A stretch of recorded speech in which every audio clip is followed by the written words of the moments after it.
Welcome back. Okay, so today we're going to talk about the North Division and to just have some fun with it. I'm wearing a Canucks hat that I got from their store for cheap. The funny thing is, if you ever look for Canucks gear and it'll say Flying V, but they'll always have like the V on the side and they'll like a little V on the shirt. They don't actually want to go like full Flying V. They really don't, other than on a pair of shorts, they don't really go full on with the Flying V. You can get the old jersey in yellow because I think the black one sold out, but yeah, they don't really embrace it. And then I'm wearing a Vancouver Giants jersey, which I did not get from my friend who shall not be named, because you don't ask your friends to give you jerseys. You don't. You just, hey, you're famous. Give me a jersey. What? No, So yeah, I never asked. I got this one from Jersey Baron on eBay. So there you go. And for some reason, you would think jerseys outside of the NHL would be, probably cheaper than NHL jersey because of licensing and everything. Nope, that's not usually the case. Not that much, anyways. And AHL jerseys, I have to put a stop on ordering them because now I've started getting like charged for customs when they come across the border. I wasn't charged for a while. But now they're charging customs on all kinds of things coming into Canada. So I don't order from the States at all right now. Because everything, even if it's like $40, I'm getting charged customs. I'm like, what? This is a picture. Why am I getting charged customs? How much? Dear Lord. All right. Let us discuss the North Division, though, in Canada, where we all have to pay these customs. And these are Canadian teams who can't be in the States right now. And playing against one another, it's interesting because you've only got 4 points separating first from third. You've got a tie of second and third. But Winnipeg has those 3 games in hand.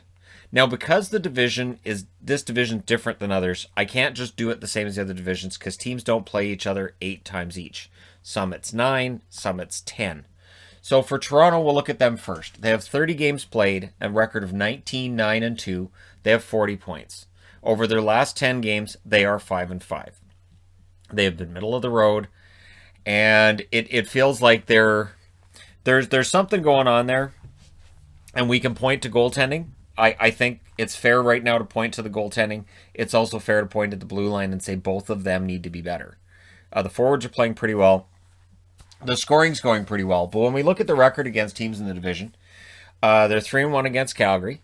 They're 5-1-1 against Edmonton. Love playing Edmonton. They're 3-1 against Montreal. Play well against Montreal. 3-2-1 against Ottawa. We saw last night. They do seem to have an issue with Ottawa. And again, they had played the night before. I don't like to make excuses. I'm not trying to, but back-to-back games, it is tough to get up for that second game. And I think Ottawa takes advantage of the fact that they will always get the B effort. They might get the B goaltender, and maybe they take that personally, and maybe they go out there and play a harder game because of it. Against Vancouver, they are 3-2, and against Winnipeg, they're 2-2. So, the Winnipeg series is going to be interesting because they play each other a lot, 6 more times. They have 1 at home and then 5 in Winnipeg.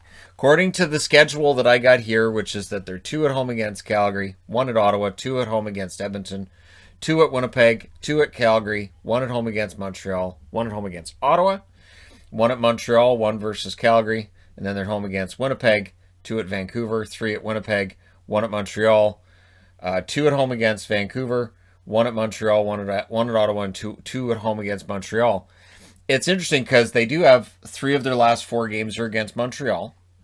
4 of their last 4 of their last 7 are against Montreal. So Montreal's going to have a great impact on whether or not Toronto does win the division, and Toronto could have an impact on whether or not Montreal makes the playoffs at all.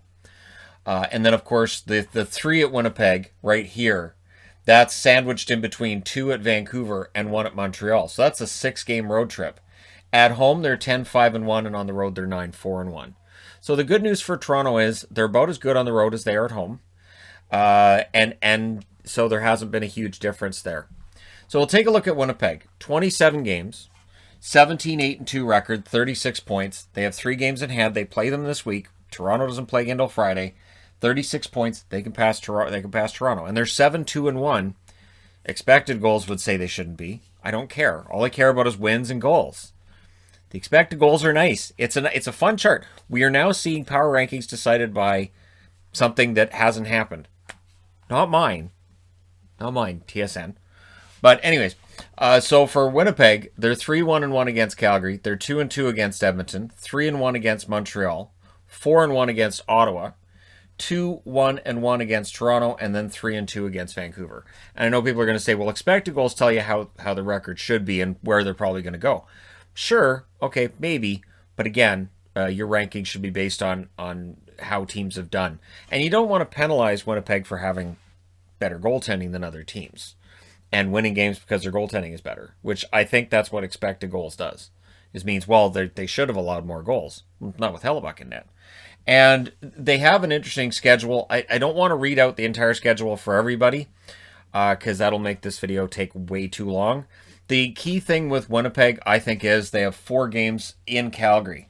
So they have had 4. They've won 3 out of 5 against Calgary, all of them in Winnipeg. Now the last 4 are in Calgary. And again, that could very well decide whether or not Calgary makes the playoffs. They finish out the season with 3 out of 4 of the 3 of their last 4 against Ottawa, who, again, they have a 4-1 record against. So that could be key for them too, and that could help them with the division, because while Toronto's going to be dealing with mostly Montreal, they're going to be dealing mostly with Ottawa. So that may very well be what ends up deciding the division if things stay this close. But Winnipeg has to have a good week this week. They're 9-4-1 at home. They're 8-4-1 on the road. Very similar home and road record to that put up by Toronto Maple Leafs. There's very little difference in between these two teams. Edmonton, 30 games, 18-12 record. They don't have any overtime loss points. And if they did, they'd be that much closer. And I think, I don't know. It's just, it's funny with Edmonton. They're so hit and miss. And over their last 10, they're 6-4. So as long as they keep up the 6-4 trend, they shouldn't have a problem with making the playoffs. I don't know where they end up in it. They're 3-1 against Calgary. They've got a bunch of games left against Calgary. They're 1-2 against Montreal, so they haven't played anywhere near the games they're going to play against Montreal. They're almost done with Ottawa. They've played 7 against Ottawa. They've won all 7, which is a bone of contention on the internet. Like, do you penalize them for being 11-12 against the rest of the division, or do you praise them for being 7-0 against Ottawa? I don't think you have to do either. I think you look at the entire picture and say, they've come up big in those games against Ottawa. We'll see how they do against the rest. And against Toronto, they're 2-5. So Toronto's been the problem, but they are almost done with Toronto. Against Vancouver, they're 3-2, and against Winnipeg, 2-2. So they still have 2 left at Ottawa. They have 2 left at Toronto, and those could be key for the Oilers, because with those 2 at Toronto, and considering that Toronto's got 6 more games left against Winnipeg, it's going to be a fun second half of the season. These games are going to get really, really intense. For the Oilers, they're better on the road than they are at home. They're 10-8 at home, and they're 8-4 on the road. So the fact that those last 2 games against both Ottawa and Toronto are on the road could be to their benefit. And as I said, over their last 10, they're 6-4, and that's including the drubbing they took from the Toronto Maple Leafs when they came to town, which definitely impacted their home record. So it's going to be very interesting to see between these 3 teams which one emerges as your division winner. Because again, Winnipeg and Toronto will have a great say in that, and they still are in full control over whether or not they end up winning the division. Montreal, bit of a tougher sled for them. 27 games, 12-8-7. So they have 7 overtime loss points. They are at 31 points. They are still 2 points ahead of Calgary, but it kind of feels like maybe this is slipping away. They're 3-3-4 in their last 10. So 10 points in their last 10 games. They've changed out their coach, but it still feels like things are iffy with them staying on the rails. So they're 1-3 against Calgary. They're 2-1 against Edmonton. So they've still got a lot of games, as I said, with Edmonton. 2-1-2 against Ottawa, which that's a kick right there, is that they didn't get as many points against Ottawa as you want. 1-2-1 against Toronto. 5-0-2 against Vancouver. So they have to be upset. They've only got 2 games left with the Canucks because they love playing Vancouver, and they're 1-1-2 against Winnipeg. So Winnipeg plays very well against the Montreal Canadiens, and even though those games are close, it'll usually end up favoring Winnipeg, at least this season, right? So looking at their schedule, they have 3 left at Toronto. They have 2 at home against Toronto. And then if you want to look at their potential matchup with Calgary from here, they have 2 left at home against Calgary, and they have 3 at Calgary. And remember, they've lost 3 out of 4 against the Flames. So those 3 games at the Calgary Flames could go a long way to deciding whether Calgary or Montreal ends up being that final team in the playoffs. And I really think that's what it's going to come down to, is between these 2 teams. So it's going to be a very interesting run. At home, they're 5-5-1. On the road, they're 7-3-6. So they haven't won more than half of their home games. They have not won more than half of their games on the road. And yet, because of points in overtime and shootouts, they still managed to keep their record to a point where they're in the playoffs. But they've only won 12 out of 27 games. So they haven't been authoritative in their victories. They haven't been what Mark Bergevin expected, which is why we already have a new coach. But Calgary has a new coach as well, because they're not where they were expected to be. They have 13 wins in 28 games themselves. So they're 13-12-3 in Calgary, 29 points. Over their last 10, they're 5-3-2. So it's not that bad over their last 10 games. And again, they're trending in the right direction at a time where Montreal's been struggling. And there's been struggles on and off with Edmonton. Depends who they're playing, if they're against Toronto or they're against Ottawa, right? And we'll see where they're at when they're against Calgary in the upcoming weeks. Now, for Calgary, they're 1-3 against Edmonton. Have to turn that around if they're going to make the playoffs. 3-1 against Montreal. That helps. 2-2-1 against Ottawa. 1-2-1 against Toronto. 4-2 against Vancouver. So they really do quite well against Vancouver, and they will play a role in whether or not Vancouver can continue the resurgence they're trying to experience. 2-2-1 against Winnipeg. So the record is respectable. It's respectable. The only one that's really kind of owned them, I guess you'd say Edmonton. They're 1-3 against. They've got 3 regulation losses.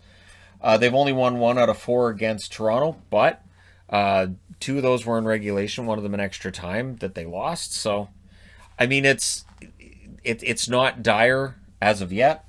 They have 2 games left at Vancouver. They have 2 games at home against Vancouver. So those are 4 games. Vancouver, if they could win all 4 of those somehow and run the table, they could both bounce ahead of Calgary and make it really difficult for Calgary to end up catching up with Montreal. And Vancouver could bump themselves up. What hurts Vancouver is they've played 3 more games than Calgary, 4 more games than Montreal, 1 more than Edmonton, 4 more than Winnipeg, 1 more than Toronto. So it definitely is to the advantage of the teams ahead of them. They will be playing against each other. Guaranteed they're going to be getting points.